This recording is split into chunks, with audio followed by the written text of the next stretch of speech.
The police showed up before I even killed the engine.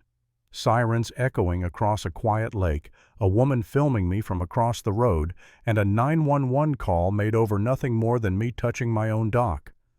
That was the moment I realized this wasn't about rules.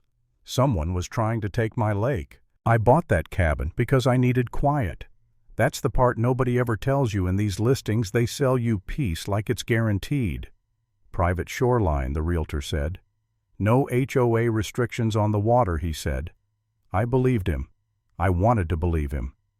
After 20 years working as a civil engineer, measuring land, studying water flow, arguing with county offices over inches and easements, all I wanted was a place where nobody needed anything from me. Just trees, water, and a dock my dad built back in the late 70s when this place was still more fish than people. The first morning there, I was still unloading boxes. Survey gear tools, a couple stacks of lumber for dock repairs.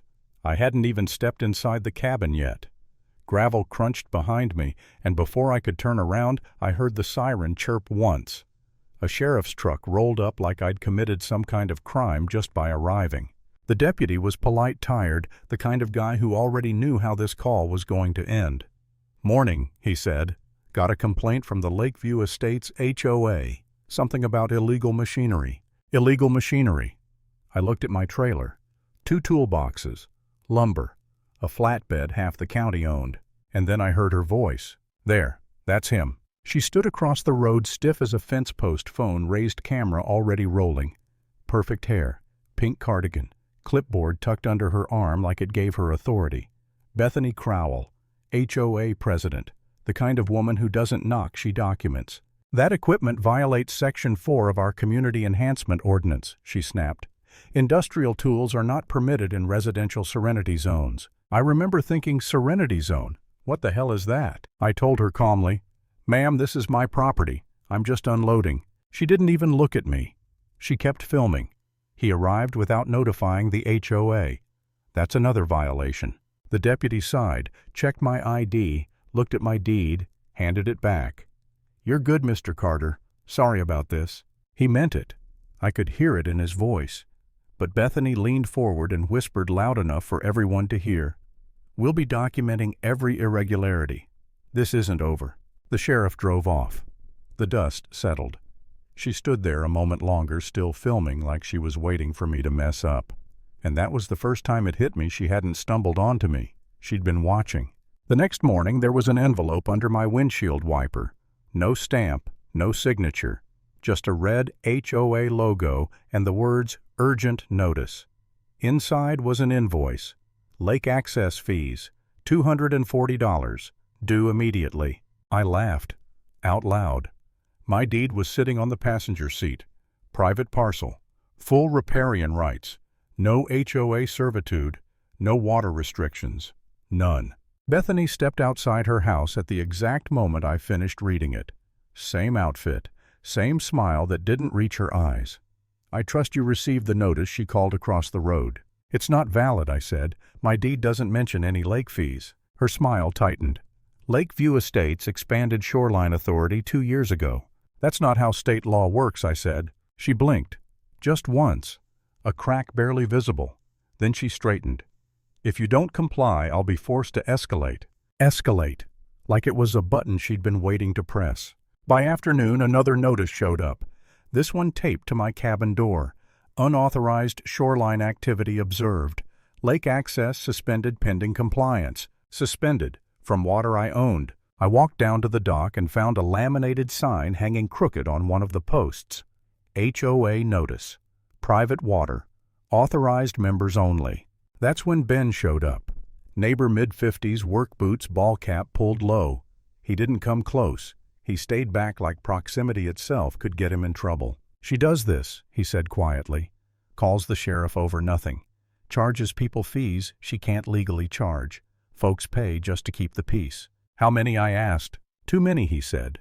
3 families moved out in 5 years. That night I pulled county records.